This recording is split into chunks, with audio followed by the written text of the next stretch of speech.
비서 친문 패권의 실체 2부 이어서 가도록 하겠습니다. 근데 아까 하던 얘기 이어서 생각해보니까 그 새누리당 후보들 같은 경우에 총선 때 보면 박근혜 대표가 그러니까 대통령 당선 전에도 이렇게 지역에 내려가서 유세를 같이 하고 하면 꼭 박근혜 대표하고 본인하고 찍은 사진을 아주 크게 어디 가나 다 걸어놓잖아요. 네. 근데 그러고 보니까 문재인 후보가 그 지원 유세를 가고 그래도 문재인 대표하고 그 지역 후보가 같이 걸린 사진을 그렇게 많이 보지 못한 것 같아. 아까 그 말한 그 이유가 있지 않을까요?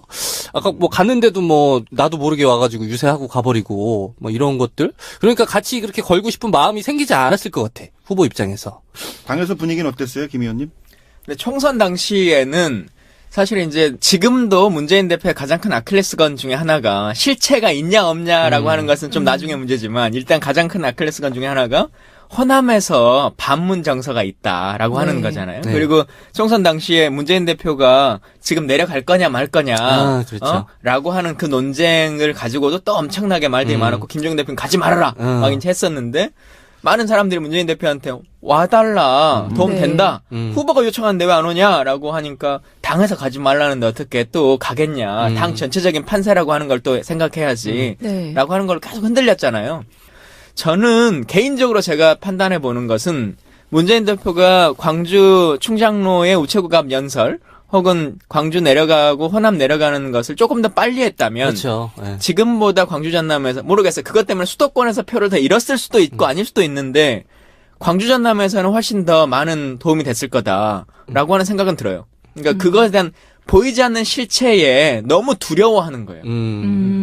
본인은 굉장히 가고 싶어 했잖아요. 그런 의지를 여러 번 피력하셨는데 당에서 진짜 뭐 바지 크댕이 잡고 못 가게 말린 거잖아, 김종인 대표가. 네. 근데 결과적으로 진짜 뼈아픈 실책이었죠. 많은 분들이 아쉬워하는 게 그때 뭐 말씀하신 것처럼 뭐 한 일주일 전? 한 3일 전에만 그때 내려갔어도 그렇게까지 서운해하진 않았을 거다. 전패는 안 했겠죠, 그렇죠. 광주에서. 네. 그때 정말 회초리였던 것 같아요. 그때 그 총선의 호남 민심의 결과는. 근데 지금 다시 뭐 회복이 됐잖아요. 근데도 이게 선거 끝나고 나서 예를 들면 저랑 경선했던 후보도 있잖아요. 가슴 아픈 얘기 나와요. 네. 근데 그분이 선거 끝나고 나서 뭐라고 또 페이스북에 올렸냐면 문재인 대표가 와서 또 진 거다 이제 이렇게 또 했어요. 자기 멋대로 해석하는 네. 거예요. 선거 때는 문재인 대표 불러가지고 아래시장에서 아스팔트 바닥에 무릎 꿇고 큰절하게 만들어 놓고 결국 지고 나서는 결국 안 불렀어야 되는데 문재인이 와서 졌다 이제 이렇게 되는 게 비단 그 사람만의 문제가 아니라 낙선한 많은 사람들의 머릿속에 문재인이 와서 잃은 표도 있고 얻은 표도 있는데 해보면 똔똔이 되거나 아니면 실제로는 표를 잃은 게 아닐까라고 하는 원래 이런 생각들을 갖는 거죠. 원래 자기 문제는 보이지 않아요. 옹졸한 사람들의 특징이 아니 설사 그렇게 생각이 들더라도 그런 말을 내뱉는 건 정치적 도의에 맞지 않는 거죠. 근데 이제 그 이런 게 있어요. 그때 총선 전에 여론조사 막 많이 했잖아요. 그중에 이제 언론에 드러난 것도 있고 그냥 쥐고 안 밝힌 것도 있는데 그때 호남의 지역구들 여론조사를 한 걸 보면 이런 게 하나 있었어요. 반문 의원들이 있는 지역구에서는 문재인 지지도가 낮았어요. 그러니까 이 사람들은 자기 지역구 가서 문재인 욕을 하고 다니는 거야.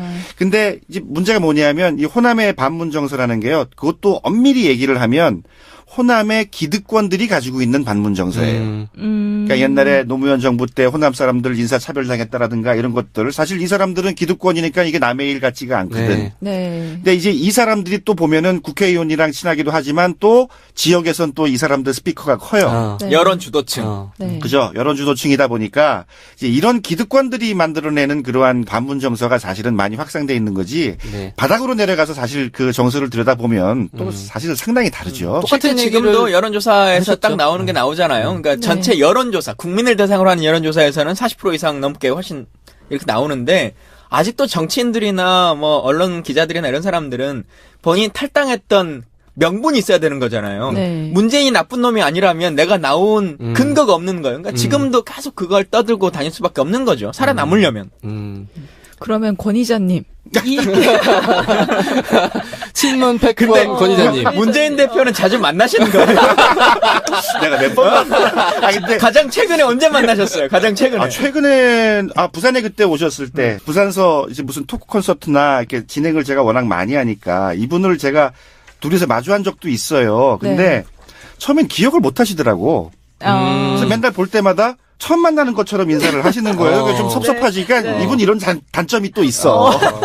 근데 몇 번 보고 나니까 그다음에 아는 척은 와서 하려고 반갑게 인사를 하려고 그러는데 또 안녕하십니까 하고 가요. 이건 뭐냐면 내 이름이 기억이 안 나는 거예요. 저는 이것도 계속 문재인 대표의 주위에 있는 참모들이 역할을 더 해야 된다고 계속 주장하는 사람인데 그때 그분입니다라고 얘기를 할 수 있잖아요. 악마는 프라다를 입는다 영화에 보면 그 비서가 그 일을 하잖아요. 네. 그걸 미리 사전에 외워서 오늘 참석하는 사람들이 누구니까 뒤에서 살짝 어떤 브랜드의 누구 편집장입니다. 그렇죠, 그렇죠. 이렇게 뒤에서 살짝 언급해줘야 되는데 지금 그것들을 제대로 수행해주지 않고 문 대표의 암기력과 기억력으로 조선팔도 있는 사람을 다 외워서 당신이 아는 척을 해주라 라고 하는 것만 주장한다면 명색이 가장 유력한 대선 주자의 캠프의 비서실이라고 하기에는 그러니까 사실 능력 부족인 이게 거죠. 저도 그때 한번 산행을 같이 갔었는데 이분이 좀 빨라요. 네.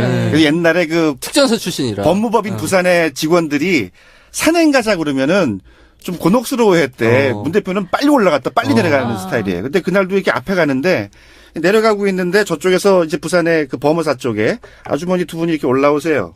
근데 난 바로 뒤에 가니까 이분들이 말씀하시는 걸 내가 들은 거야. 네. 두 분이 이렇게 문재인 그 후보 이렇게 지나서 이렇게 와서 내 앞에서 뭐라고 그러면 저 문재인 아이가? 딱 이러는 거예요. 네. 맞다 그러니까 근데 와 인사 안 하노? 그때 문 대표는 누구랑 막 얘기를 하시면서 내려가는 중이었는데 이제 그 지나가는 사람은 자기한테 인사 안 했다고 그게 또 이제 섭섭한 거지. 근데 이게 내가 보니까요 지자체장을 했었으면 그러면 이게 네, 굉장히 맞아요. 좀 빨라요. 네. 그분들을 보통 보면 명함 하나 받아도 깨알같이 쓰고 네. 다음에 내가 어느 자리에 나가면 그 사람들 누군지 다 확인을 하고 이런 식으로 하시는데 이분은 정치 입문이 좀 짧기도 했고 얼마 안 되다 보니까 이제 그런 센스나 그런 감각이 좀 떨어지시는 거지. 초선 의원이잖아요. 제가 정치인 만나보면 그 능력 있잖아요. 사람 기억하고 암기하고 하는 것. 이거는 이낙연 전남지사가 진짜 독보적이에요. 어떤 행사장에 축사를 하러 가잖아요. 그러면 네. 중앙에서도 마찬가지인데 중앙에서 사선 의원 했으니까 그때도 그렇지만 지역에서 행사를 해보면 전남지사니까 순천에 어떤 행사장에 온다. 그러면 순천 사람들을 잘 모르잖아요. 자기 지역구도 아니었고. 근데 그 행사장에 있으면 대부분은 오늘 행사를 주최한 무슨 회장님 이하 수고 많으셨습니다. 이렇게 얘기하고 끝내는데요. 한 명 한 명 다. 앉아있으면 원고가 없어. 원고가 없는데 한 100명 있는 행사다. 그러면 앞라인과 둘째 줄에 앉은 한 25명은 다 알아. 읊어. 직설 편집장인 정주식 씨와 이렇게 쭉쭉쭉 그 25명을 하면 다음 차례까지는 알까? 모를까? 알까? 모를까를 계속 사람들이 쳐다보게 만들어. 다른 축사가 없어. 행사에 대한 안내를 하지 않고 그 사람 그러니까 아마 차에서 다 외워오겠죠. 그 이름표를 보고 지사가 오니까 정해진 자리에 앉을 거고. 근데 그거를 아무런 페이퍼 하나 꺼내지 않고 그걸 쭉 읊어주는 걸로 이 사람이 나를 원래 기억했구나 라고 하는 걸 주고 딱 가는 거죠. 그럼 거기서 몇십 표가 나오는 거예요. 맞아요. 저도 옛날에 이제 좀 오래됐지만 심대평 충남지사에 대한 또 그런 얘기를 들었거든요. 그래서 그렇게 오래 하신 분들 보면 다 그런 데서 그 관록이 딱 묻어 나오는 것 같아요. 자, 이제 전문가를 모셨으니까 전문 얘기 들어봐야 되는데 맞아요. 깊이 갑시다. 아까 제가 여쭤보고 싶었던 게 그 여론조사, 그 바닥 민심과 언론에서 야권의 정당들이 말하는 반문, 이게 완전 괴리가 있는 거잖아요. 이걸 어떻게 좁힐 수 있을까? 이거에 대한 것도 진단이 있어야 될 것 같거든요. 이 시간이 필요한 거죠. 다선 정치인들이. 사실 예를 들어서 저는 이제 한 재작년쯤에 개인적으로 그런 생각을 했어요. 그때 이제 반노 정서도 굉장히 셌고 뭐 노무현 빨갱이 이런 말도 안 되는 얘기들이 많이 막 돌아다닐 때 이게 시간이 지나가면 달라질 거라는 생각을 좀 했거든요. 물론 이제 그 박근혜에 대한 그 반작용이기도 하지만 지금 다시 노무현에 대해서 얘기하는 사람들이 또 굉장히 또 많아지지 않았어요. 네. 그래서 반노, 반문 정서 이거는 마치 종북이 3, 4년 전과는 다르게 굉장히 위력을 잃어버린 것처럼 그러한 반노, 반문 정서도 시간이 지나면 많은 사람들이 이제 그 실체를 알게 되고 제대로 이해를 하게 되고 달라지지 않을까. 지금 그 과정에 있는 것 같아요. 일단 그 민주당 내에서 반대 세력이 나갔잖아요.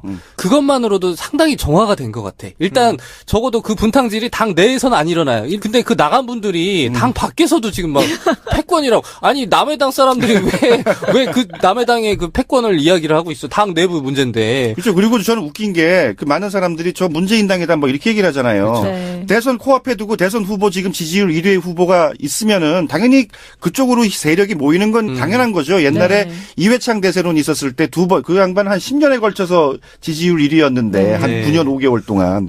근데 그때 당연히 이회창 당이었고 지지율 1위 후보가 나오면 그쪽으로 쏠리는 건 너무나 당연한 거거든요. 그렇죠. 네. 이제 그걸 가지고 시비를 거는 것도 굉장히 저는 좀 저급하다고 봐요.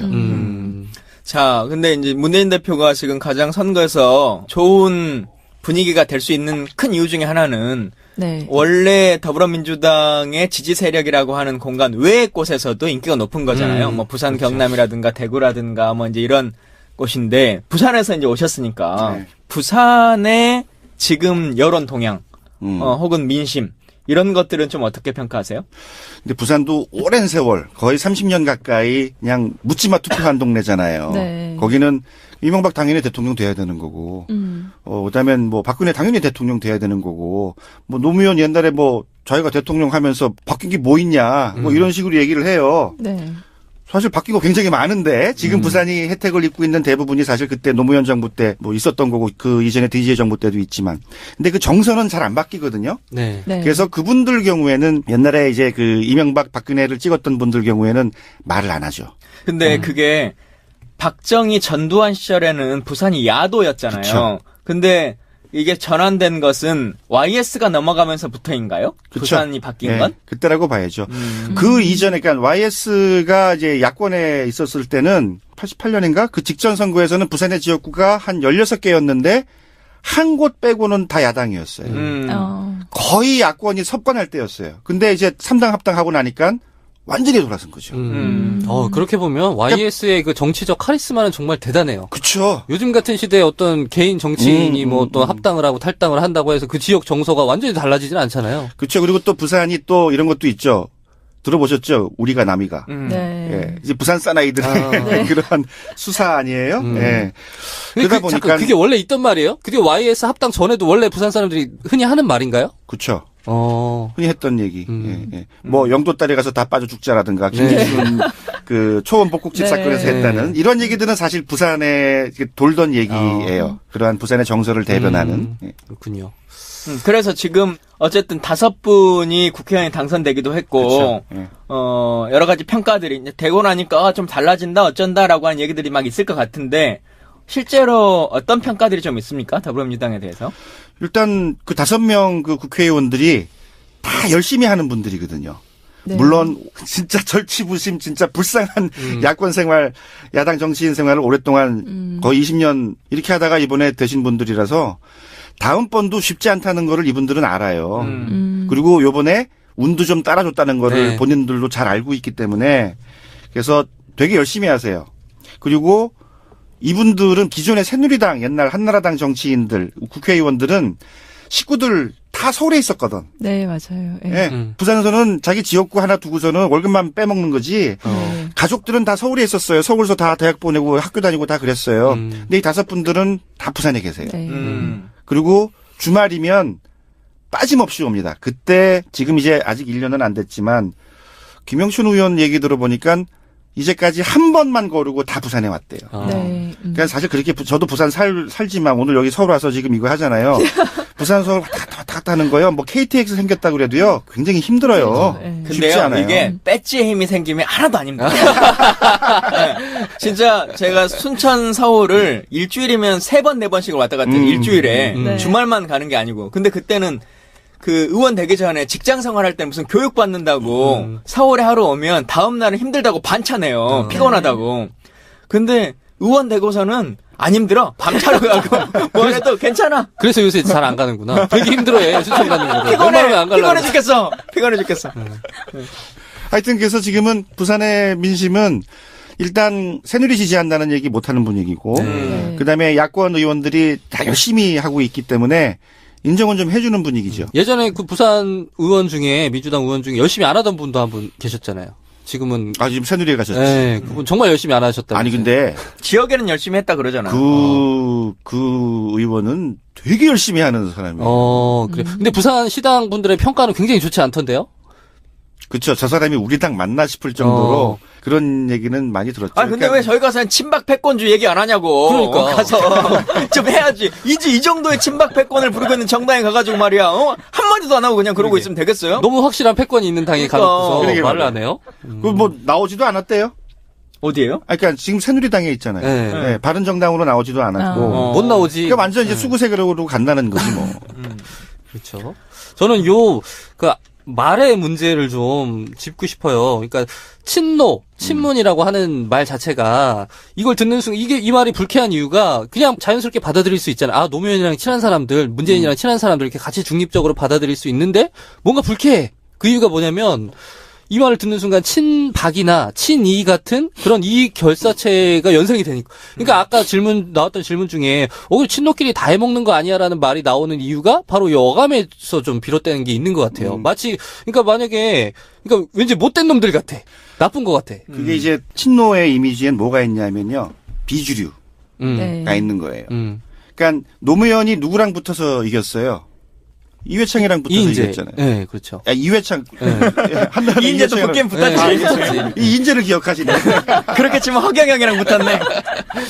근데 이회창이 누구예요? 경기고등학교, 서울대 법대, 그다음에 대법관 출신, 우리나라 엘리트의 상징과도 같은 존재예요. 근데 노무현이라는 갑툭튀, 듣보잡이라고 할 수도 있죠. 부산 출신의 고졸 인권 변호사가 툭 튀어나와가지고 이회창을 눌러버린 거잖아요. 이게 사실은 우리나라 보수의 치욕이에요. 그 사람들은 그걸 받아들이기 너무 싫었을 거야. 네. 그래서 전효옥이 심지어는 뭐라고 그랬어요. 우리도 대학 나온 대통령을 가져보고 싶다. 이런 어처구니 없는 말도 하고 막 그랬잖아요.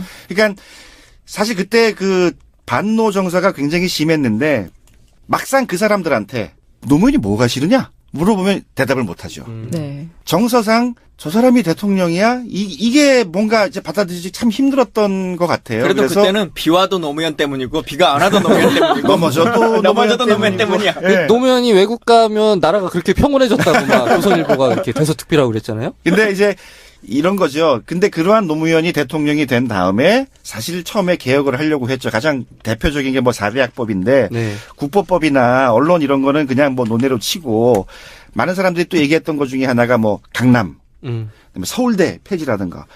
강남에 서울대 나온 사람들이 사는 데가 강남인데 이거를 이제 건드린다는 건 사실 이것 역시 또 보수의 아성을 건드리는 거죠. 네. 사실 그 결과가 노무현의 그러한 최후로 온 거예요. 네. 그래서 사실 노무현이 봉하마을 가서 그냥 시골에서 그냥 농사 지으며 살겠다는 사람인데 네. 우리나라의 보수는 그때 뭐를 생각했던 거예요? 이거 싹을 잘라버려야 된다. 네. 그래서 망신 주기로 나가기로 한 거고 그중에 이제 연결고리가 뭐예요? 박연차 회장이죠. 네. 박연차 회장 같은 경우도 굉장한 기업인이죠. 네. 그 정도의 기업을 일구기 참 쉽지 않은 거죠. 근데 사실 박연차 회장 경우에는 이제 노무현의 후견인 그게 이제 좀 작동을 하는 바람에 재벌들이랑 좀 맞먹으려고 했던 좀 그런 것도 있고. 그러니까 우리나라의 기득권이 봤을 때 노무현이라든가 박연차 같은 사람들은 이거는 용납을 못 하는 거죠. 이거 싹을 없애버려야 된다 해서 하다가 결국 그런 비극이 발생을 한 건데 사실은 그 실체는 없어요. 그냥 열심히 일해서 그다음에 인권 변호도 했고 민주주의를 위해 싸웠던 사람인데 그 사람이 안 될 이유가 뭐가 있겠어요. 그런데 대통령이 됐다는 이유만으로 조진 거죠. 4대 개혁 얘기를 하셨으니까 사실 이제 이 문제가 문재인 대표를 약간 비토하는 비문정서 중에 있는 게 노무현 뽑아놨더니 말로는 검사와의 대화해가지고 막 다 어떤 개혁을 할 것처럼 말을 했고 시스템으로 세상을 바꿀 수 있다라고 얘기를 하면서 사정기관에 대한 권력들, 뭐 국정원이라든가 검찰이라든가 국세청이라든가 이런 권력들을 이제 내려놓은 거잖아요. 근데 그 나쁜 제도와 사회적 관행은 그대로 있는데 대통령 혼자만 깨끗한 척 한다고 그걸 다 내려놓으니까 스스로가 당한 거 아니냐라고 하는 불만들이 있잖아요. 그리고 그것을 문재인 대표에게는 노무현 버전 2가 되는 거 아닐까. 그래서 이재명식의 강한 카리스마와 그냥 다 단도다로 그냥 보내겠다. 이게 국민들에게 훨씬 더 먹히는 거 아니냐라고 하는 의견들도 많은데 편집장님 어떻게 보세요?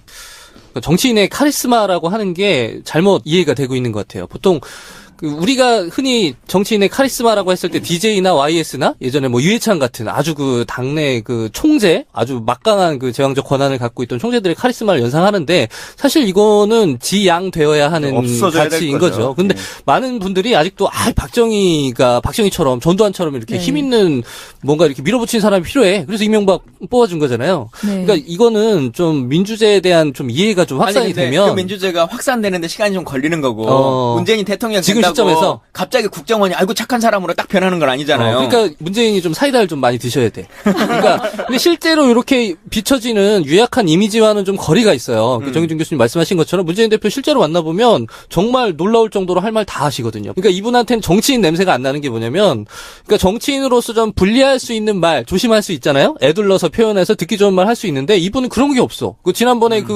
기억나지 않는다 그거. 네, 기억나지 않는다 발언도 그것도 기억이 안 나도 얼마든지 그냥 듣기 좋게 유리하게 표현할 수 있는 거잖아요. 근데 대본에 그냥 기자가 물어본다고. 근데 결국은 그것도 노무현 버전 2잖아요. 그렇죠. 그렇기 때문에 사이다를 좀 마셔야 된다. 교수님은 어떻게 판단하세요? 그 사정기관에 대한 권한이나 이런 것들을 또 다 내려놓고 민주주의라고 하는 걸 가지고 이겨낼 수 있을 것이냐. 참여정부 때 경험이 있으니까 거기서 좀 배우셨겠죠. 가진 권한은 적절한 수준에서는 활용을 해야 되고. 근데 이건 개별 정치인에 대한 아쉬움을 얘기하기 전에 정치 문화나 이거는 뭐 정치인이 대중을 탓할 수 없겠죠. 김광진 의원 정치인이니까. 근데 이거는 바라보는 시선의 문제가 명확하잖아요. 그러니까 그런 그 민주적이지 않은 카리스마를 정치인에게 요구하는 것 자체가 잘못된 정치 문화인 거죠. 이거는 그렇죠. 우리가 얘기할 수 있는 부분이죠. 그래서 예를 들어서 저는 미국이 이제 트럼프가 대통령이 돼서 뭐 이제 천지개벽할 것처럼들 생각을 하시는데 미국은 가장 대표적인 그 시스템에 의해서 움직여지는 나라예요. 그렇기 때문에 대통령이 한 명이 바뀐다고 해서 그렇게 크게 뭐 왼쪽으로 갈게 오른쪽으로 가고 뭐 오른쪽 갈게 왼쪽 가고 이런 거는 전 아니라고 생각을 해요. 그럴 것 같아. 트럼프는 그럴 것 같아. 그 질문을 좀 좁혀보면 이런 거죠. 그러니까 제일 이재명 시장에 열광하는 사람들이 문재인한테 아쉬워하는 게 이거죠. 문재인이 대통령이 되면 박근혜, 최순실 다 풀어주는 거 아니야? 이런 말씀도 하셨잖아요. 명예로운 퇴진 그러니까 그게 너무 걱정이 되는 분들이 많은 것 같아요. 그걸 어떻게 보세요? 근데 그 부분은 그러니까 자기 사람 자기 지지 기반이 부족해서 제2의 노무현이 되는 거 아니냐. 노무현 대통령이 했을 때 그 자기 사람을 심지 못한 게 가장 안타깝다 이런 평가들이 있잖아요. 반기문 같은 사람 외교부 장관 시켰어. 근데 저는 박근혜 최순실 사태가 있기 때문에 사람들의 시각이 많이 달라졌다라고 생각을 하거든요. 그래서 아까 말씀하셨듯이 시간이 가면 좀 달라졌다. 이 부분에 저는 조금 그때와는 다를 것이다라는 데 방점을 찍고 싶거든요. 사람들의 생각이 달라질 거다.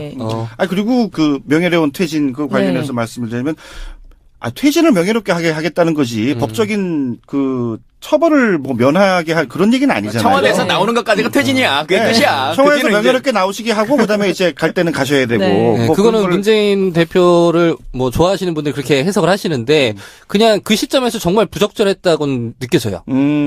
많이 우려되는 그게 그 최순실 게이트가 세상에 이제 모습을 드러냈는데 이게 언제 구속시킬지 사람들이 공분에 차 있는데 거기다 대고 명예롭게 퇴진하시라 이거는 시즌치 못했던 바람 같아요. 뒷말이 하나 있죠. 지금은 탄핵 정국인데 당시에는 하야냐 탄핵이냐 이제 이게 있는 상황에서는 빨리 그냥 그렇게 해서 하야하라라고 하는 뒷말이 있었던 건데 여튼 그건 넘어가고 촛불민심하고 괴리돼 있던 건 맞았던 것 같아요. 그 바람이. 자, 우리가 시사 정비소잖아요. 정비를 좀 해줘야 될 텐데 오늘의 화두가 어쨌든 문재인이라고 하는 것으로 이제 계속 기결되고 있는데 문재인 대표가 대통령이 되려면 어떤 것들이 좀 정비가 필요하다. 라고 하는 얘기를 조금 해볼까요? 거기서 저는 친노라는 말에 대해서 요 말의 문제가 뭐냐면 친문이나 친노라는 말이 나오기 전에는 이렇게 표현했잖아요. 동교 동계, 상도 동계. 누가 봐도 YS DJ 개파라는 거 알면서도 불구하고 이렇게 애둘러서 표현한 데는 이유가 있는 거죠. 친노나 친박, 친이 이렇게 부려버리면 뭔가 그 나쁜 패거리 같은 느낌이 확 들어. 저는 이런 개파 구분을 어떤 특정 인물에 대한 그 이름을 시사정비소에서 좋은 이름 하나 지어주세요. 그러니까 이거 뭐라고 지어주세요, 편집장님. 그러게 뭐라고 부를까요? 그러면 양산계? 어디 사시죠? 문재인 전 대표가 어디 사시죠?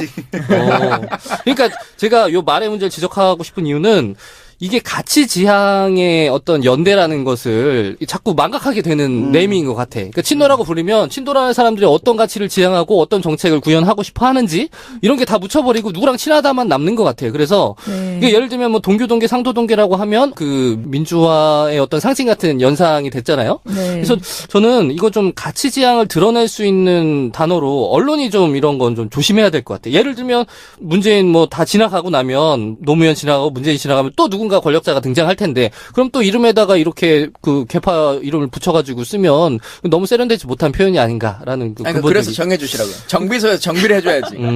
대안을 제시해주는 방송. 그러게요. 요 대안은 제가 장부경 PD에게 양보하겠습니다. 어려운 건 제 뭐라고 생각도 부를까요? 아닌데 제가 고쳐야 되는 거예요. 이렇게 해야 됩니다. 자, 여러분들이 네. 좋은 이름을 정해주시면 제가 그 문재인 대표의 사인북 한 권 선물로 드릴게요. 위조 아니에요? 예. 진짜 맞아요? 사인북 만들어가지고 드릴게요. 그렇습니다. 좋은 그 이름, 친문 혹은 친노라고 하는 이름을 바꿀 수 있을 만한 정치 집단으로서의 역할의 이름, 이것은 후기 게시판에 여러분들이 좀 올려주십시오. 그 외국에도 이렇게 인물과의 친소관계로 이렇게 계파를 규정하고 하나요? 전문 권위자가 남셨으니까. 아니 가깝게는 일본이고 네. 뭐 멀게는 미국인데 네. 그렇게 되지는 않는 것 그렇죠. 같아요. 그런 사례는 저도 못 본 것 같아요. 그냥 당이 항상 중심이 그렇죠. 돼서 가는 거지. 그게 또 하나 지적을 하자면 18원 후원금 또 문자폭탄 이런 사례들이 자꾸 불거지는 이유가 뭐냐면 요 당이 허약해서 그런 것 같아요. 이분들이 당을 바라보지 않고 인물을 바라보는 거야. 그러니까 나는 민주당의 일원으로서 이재명을 지지하는 것이 아니라 이재명 인물을 보는 거지. 이재명이 예를 들면 무소속이라도 아마 이분들은 그대로 지지했을 것 같아. 그러니까 이게 만약 민주당원으로서의 정체성은 되게 희미한 거죠. 어떤 특정 그 인물에 대한 뭐 어떤 열성적인 지지만이 남아있다 보니까 이것도 좀 이분들을 큰 당의 테두리 안에서 좀 포용할 수 있는 당의 어떤 그 건강성 뭐 이런 게 좀 필요할 것 같아요. 저도 이 부분에 공감하는 게 어쨌든 대통령으로서 제대로 지지 기반을 잡고 정책을 해나가려면 계파가 아닌 정당 정치 더 뿌리가 깊어져야 된다고 저도 한 표를 던져요. 네. 그렇죠. 그게 이제 개 보호라는 것도 있을 수 있고 사실 개파도 있을 수는 있어요. 근데 이 흔히 얘기하는 파벌이 돼가지고 패권을 행사하는 뭐 그런 거는 좀 이제 지양이 돼야 되는데 지금 딱 더민주의 상황이 그 과정 안에 있지 않나 그런 생각이 듭니다. 자, 여튼 그 정당 민주주의라고 하는 것으로 잘 가면 좋은데 역사라고 하는 게 우리가 원하는 것만큼 바로 급진적으로 딱 가지 않기 때문에 한 발 한 발씩 나갈 수밖에 없다고 생각해요. 그래서 그건 같이 병행해 나가면서 고민을 해야 될 것 같고 다시 제가 아까 드렸던 질문으로 좀 돌아가면 시사정비소에 걸맞게 자 문재인에게 정비 하나씩 좀 해주죠. 저는 권위자님의 권위에 엎혀서 그렇죠. 뭐 다 떠넘기기 판이야. 친문 패권 17년 연구가의 그 의견을 한번 들어보겠습니다. 그 이제 할 수 있는 개혁이 있고 좀 버거운 개혁이 있어요. 사실은 이제 노무현 대통령 경우에는 반보만 생각했었으면 어떻을까. 근데 이분은 이제 성큼 한 발을 내디디려고 했던 거지. 그러다가 이제 좀 안 좋은 결과가 우리한테 오기도 했는데 지금 뭐 문 후보든 이재명 후보든 뭐 안희정 지사든 간에 나름의 생각은 다 있을 거라고 생각을 해요. 우리가 할 수 있는 개혁이 어디까지인가. 그래서 지금 상황은 근데 일단 박근혜 최순실 게이트 때문에 이건 거의 뭐 국정이 지금 국가기강이 지금 허물어진 상황이니까 국가기강을 다시 세우고 그다음에 이제 아까 김 의원님 말씀하신 대로 우리가 시스템이 없어서 이렇게 된 게 아니잖아요. 근데 그 전횡하는 사람들이 있다 보니까 이렇게 된 건데 이제 그런 부분들을 좀 바로잡는 데 먼저 치중을 하시면 어떨까. 그러면 이제 국민들도 거기에 대해서는 동의 내지는 호응을 할 거고. 국가 기강을 바로 세워라. 이거 권위자님의 의견 치고는 너무 평이한데요. 더 센 거 없나요? 너무 국가 기강이고 당연히 세워야지. 그럼. 아니 근데 17년 이거예요. 지금 사실 국민들에게 가장 필요한 거는 지금 자존심을 잃어버린 국민, 나라의 국민들이 된 거예요. 그래서 일단 이제 다음번에 대통령 되실 분, 그게 이제 누구든 간에 일단 우리가 가지고 있던 그 허물어져 버린 우리 그 뿌듯한 근대 역사를 가지고 있는데 이만큼 해놓은 그런 우리의 그 증거가 있잖아요. 뿌듯했던 그러한 우리들을 이렇게 모멸감을 느끼는 상황이 됐으니까 우리 국민들의 자존심을 다시 세울 수 있는. 그래서 박근혜 대통령은 국정교과서로 자존심을 새겨야 된다 그러잖아요. 자, 이런 이야기들 쭉 나눠봤는데 사실 이제 대통령 된 이후에 어떤 것들, 그러니까 흔히 말하는 대한민국 이후에 제조산을 어떻게 할 거냐라고 하는 말보다 중요한 거는 대통령이 되기까지 어떤 과정이 필요할까라고 하는 것들이었는데 네. 보면 사실 결론은 이미 뭐 지지율은 높게 와 있는 분위기고 하기 때문에 왕따설 아니면 친문 패권 우리 편집장 말하는 거 친노나 친문이라고 하는 단어 자체가 주는 어감의 문제점들 이런 것들은 실체가 존재하는 것들은 아니거든요. 이것에 대해서 명징하게 치고 나갈 건 치고 나가고 또 해야 될 역할들 예전 대선에서는 그런 말을 혹시 더 들을까봐 친노가 다 해먹는다고 할까봐 소위 말하는 삼철들도 다 쳐내고 심지어는 그 삼철 중에서는 원래 캠프에 직을 갖고 있지도 않았는데 물러났다는 걸 해야 되니까 임명해가지고 바로 그날 물러나는 그런 이 웃긴 일까지 벌어지기도 막 하고 그랬거든요. 그러니까 이제는 여론이 말하고 있는 잘못된 여론이죠. 그리고 만들어내고 있는 기득권의 문제점들의 네이밍 이런 것들 좀 벗어나서 해야 될 역할들을 한 발 한 발 좀 뚜벅뚜벅 잘 나갔으면 좋겠다. 그리고 참여정부에서 많은 사람들이 염려하고 걱정했던 것들에 대한 반성에 대해서도 진솔하게 이런 부분에 대해서는 다음 정부가 들어선다면 그때 내가 경험을 해봤기 때문에 이렇게 하겠다라고 하는 부분들을 속 시원하게 좀 말할 수 있었으면 좋겠다라고 하는 생각입니다. 저는 일단 그 좀 세부적으로 얘기한다면 지금 많은 국민들도 느끼고 계시겠지만 검찰개혁 당연히 해야 된다고 생각을 해요. 근데 네. 이게 쉽지는 않은 문제죠. 그렇죠? 오히려 이제 노무현 대통령 경우에는 오히려 권한을 줬다가 되치기를 네. 당하신 네. 케이스인데 근데 검찰개혁 하나 확실하게 해야 되고 또 재벌개혁이죠. 근데 문 후보 경우에는 얼마 전에 재벌에 대한 방안을 하나 내놓은 게 있죠. 근데 그게 굉장히 괜찮았던 것 같아요. 4대 재벌로 한정을 했잖아요. 네. 그러니까 재벌에 대한 전면적인 그러한 그 공세가 아니고 이제 4대 재벌로 한정을 해서 하니까 그걸 이제 접하는 국민들도 그렇게 우리나라는 재벌 건든다 그러면 경제가 되겠냐 막 네. 이런 불안한 네. 심리가 있잖아요. 그래서 한정해서 얘기한 것도 전 굉장히 괜찮았다고 생각을 해요. 그래서 그렇게 좀 실효성 있는 방안을 좀 앞으로 좀 계속 냈으면 네. 그런 바람입니다. 저 대통령이라는 자리가 정말 중요한 자리잖아요. 정말 신중하게 아주 진짜 최적의 인물을 뽑아야 하는 자리인데 뭐 지지율 1위를 달리고 있는 유력 대권 주자에 대해서 아주 수많은 비판들이 나와야 되는 거죠. 정말 아주 정밀한 검증이 필요한데 저는 이 친문 패권주의에 대한 비판이 오히려 그 문재인이라는 유력 대권 주자에 대한 어떤 제대로 된 비판을 지금 막고 있는 것 같아요. 오히려 여기에 가려져서 진짜 검증해야 될 부분이 산적해 있거든요. 어떤 뭐 이분의 정책이라든가. 그렇죠. 이분이 진짜 대통령이 되고 뭘 하실 건지 무슨 생각을 갖고 있는지를 들어야 되는데 친문이 뭘 했냐, 뭘 잘못했냐, 뭘 나눠 먹었냐를 지금 따지고 드는 것 자체가 이거는 정말 잘못된 검증의 방향이 아닌가. 이거 그러니까 궁금하시면 페어하게 대한민국이 묻는다의 책을 좀 사서 읽어봐 주세요. 거의 그런 게 나와 있네요. 네, 나와 있는데 네. 이번 주에 도깨비가 책을 출간했어요. 그래갖고 이리저리 뺏길 것 같아요. 아니 그 국민들한테 책 보라 그러는 건 정치인 책 사보라는 거는 정말 무례한 거예요. 아유. 언제 국민들 그렇게 바쁘고 지금 피곤한데 언제 무슨 책을 사서 봐. 시원하게 온 국민이 얘기해주고. 책 읽는 문화를 만드는 그러니까 얼마나 시사정비소 품이 있어. 나와서 직접 얘기해주시고 이래야지. 이거 언제 책을 봅니까? 완전 자기 장사하시네. 아무튼 결론은 시사정비소에 한번 나와서 시원하게 해명하시라는 거 예. 주문 드리고 싶어요. 네, 저는 검찰 개혁 말씀하셨는데 저는 언론 개혁도 꼭 필요하다고 생각을 하거든요. 그러니까 언론이 이런 프레임을 만든 장본인이고 이거를 더 확산하고 조장하고 있는 부분이 분명히 있다고 생각을 해서 유권자들이 어쨌든 뭐 당부 말씀드리지만 정치에 관심을 갖고 제대로 보려고 그런 뭐 제목이나 이런 거에 제발 홀리지 마세요.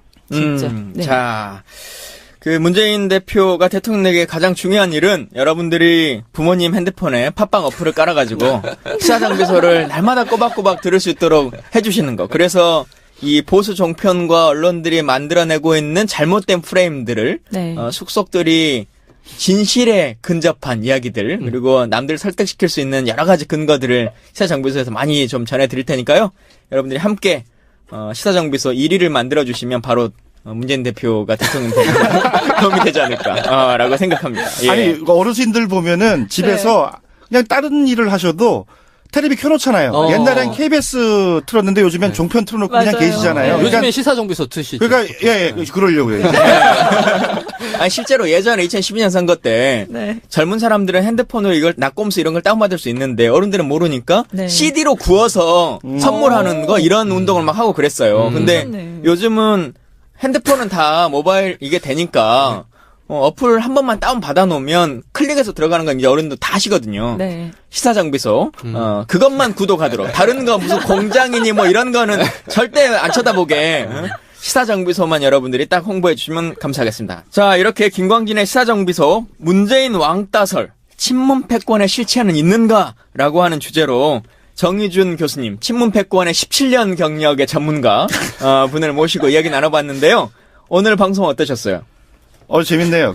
제가 여태까지 보통은 와서 진행을 해달라, 이렇게 그런 역할만 했는데, 인터뷰도 당하고, 진행도 당하고 하니까는, 뭐, 새로운 얘기도 좀 하고, 새로운 기분이 들기도 하고, 예, 아주 재밌는 시간, 즐거운 시간 보냈습니다. 오늘은 문재인 대표에 대한 이야기를 하셨는데, 원래 저희 방송 프로그램 중에 하나가, 이름하야 섀도우 캐비넷이라고 이 사람이 다음 정부에서 뭔가를 할 수도 있지 않겠냐라고 하는 생각이 드는 사람을 불러가지고 그 사람에 대한 걸 검증해보는 시간이 있거든요. 아, 그래요? 전 검증을 통과를 못하기 때문에. 그래서 전문가시니까 저희가 체육부 장관이나 아니면 평창 동계올림픽 위원장 평창 반대론자로서 어떤 입장을 갖고 계신가? 친문 패권주의 17년 연구한 분한테 체육부 장관 시키면은 뭘 하라는? 최순실도 다 했어. 아니, 저는 학자예요, 학자. 갑자기 학자로 돌아가요. 학술진흥원장. 학술진흥원장. 이분을 어떻게 모셨냐면 어제 사실 서울 올라오신 김에 잠깐 뭐 한잔 하자. 그래서 제가 이쪽으로 유인했죠. 제가 가산 스튜디오에 있습니다. 잠깐 이쪽으로 오시죠. 그랬더니 오셨는데 어제 저희가 아프리카 방송에 그냥 깜짝 출연을 시켜버렸어요. 근데 이게 깜짝을 출연을 시키려고 한 게 아니라 대부분은 누군가가 녹음실에서 녹음을 하고 있으면 밖에서 잠깐 끝날까 기다릴게요. 이렇게 너무 자연스럽게 하는 게 일반적이죠. 근데 이분은 문을 열고 들어와서 스튜디오에 앉으셨어. 그러니까 뭐 어쩔 수 없이 너무 자연스러워. 얘기를 할 너무 수밖에 익숙한 없는 분위기라서. 아니 마이크 앞에 앉으셨는데 이거를 화면에 안 잡을 수가 없는 거야. 그래서 예정에 없던 질문들을 저희가 마구 만들어서 질문을 던졌는데 이분이 너무 친절하게 마치 준비하신 것처럼 대본도 없었는데 너무 잘 대답을 해주셔가지고 그러면 오늘 아예 정식 방송에 한번 나오셔라 이렇게 모셨습니다. 자, 말이 끊이지 않고 있는데요. 종종 나오셔가지고 여러 가지 현안들 전문가로서 알려주시기를 부탁드리겠습니다. 자, 이렇게 해서 김광진의 시사정비소 친문 패권의 실체 2부까지 마무리하겠습니다. 감사합니다. 고맙습니다. 감사합니다. 것들 사실 이 사람들은 기득권이니까 이게 남의 일 같지가 않거든. 네. 근데 이제 이 사람들이 또 보면은 국회의원이랑 친하기도 하지만 또 지역에선 또 이 사람들 스피커가 커요. 네. 여론 주도층. 네. 그죠? 여론 주도층이다 보니까 이제 이런 기득권들이 만들어내는 그러한 반문 정서가 사실은 많이 확산돼 있는 거지. 네. 바닥으로 내려가서 사실 그 정서를 들여다보면 또 사실 상당히 다르죠. 똑같은 지금도 여론조사에서 딱 나오는 게 나오잖아요. 그러니까 전체 여론조사, 국민을 대상으로 하는 여론조사에서는 40% 이상 넘게 훨씬 이렇게 나오는데 아직도 정치인들이나 뭐 언론 기자들이나 이런 사람들은 본인이 탈당했던 명분이 있어야 되는 거잖아요. 네. 문재인이 나쁜 놈이 아니라면 내가 나온 근거가 없는 거예요. 그러니까 지금도 계속 그걸 떠들고 다닐 수밖에 없는 거죠. 살아남으려면. 그러면 권 이자님. 친문 패권 권 이자님. 문재인 대표는 자주 만나시는 거예요. 내가 몇 번 그런 의지를 여러 번 피력하셨는데 당에서 진짜 뭐 바지 크댕이 잡고 못 가게 말린 거잖아 김종인 대표가. 네. 근데 결과적으로 진짜 뼈아픈 실책이었죠. 많은 분들이 아쉬워하는 게 그때 뭐 말씀하신 것처럼 뭐 한 일주일 전, 한 3일 전에만 그때 내려갔어도 그렇게까지 서운해하진 않았을 거다. 전패는 안 했겠죠. 그렇죠. 광주에서. 네. 그때 정말 회초리였던 것 같아요. 그때 총선의 호남 민심의 결과는. 근데 지금 다시 뭐 회복이 됐잖아요. 근데도 네. 이게 선거가 끝나고 나서 예를 들면 저랑 경선했던 후보도 있잖아요. 가슴 아픈 얘기 나와요. 네. 근데 그분이 선거 끝나고 나서 뭐라고 또 페이스북에 올렸냐면 문재인 대표가 와서 또 진 거다 이제 이렇게 또 했어요. 자기 멋대로 해석하는 네. 거예요. 선거 때는 문재인 대표 불러가지고 아래시장에서 아스팔트 바닥에 무릎 꿇고 큰절하게 만들어 놓고 결국 지고 나서는 결국 안 불렀어야 되는데 문재인이 와서 졌다 이제 이렇게 되는 게 비단 그 사람만의 호남에서 반문 정서가 있다라고 하는 거잖아요. 네. 그리고 총선 당시에 문재인 대표가 지금 내려갈 거냐 말 거냐 그렇죠. 라고 하는 그 논쟁을 가지고도 또 엄청나게 말들이 많았고 김종인 대표는 가지 말아라 막 이제 했었는데 많은 사람들이 문재인 대표한테 와달라 도움 된다 후보가 요청하는데 왜 안 오냐라고 하니까 당에서 가지 말라는데 어떻게 또 가겠냐 당 전체적인 판세라고 하는 걸 또 생각해야지 라고 하는 걸 계속 흔들렸잖아요. 저는 개인적으로 제가 판단해 보는 것은 문재인 대표가 광주 충장로의 우체국 앞 연설 혹은 광주 내려가고 호남 내려가는 것을 조금 더 빨리 했다면 그렇죠. 네. 지금보다 광주 전남에서 모르겠어요. 그것 때문에 수도권에서 표를 더 잃었을 수도 있고 아닐 수도 있는데 광주 전남에서는 훨씬 더 많은 도움이 됐을 거다라고 하는 생각은 들어요. 그러니까 그것에 대한 보이지 않는 실체에 너무 두려워하는 거예요. 본인은 굉장히 가고 싶어 했잖아요. 비서 친문 패권의 실체 2부 이어서 가도록 하겠습니다.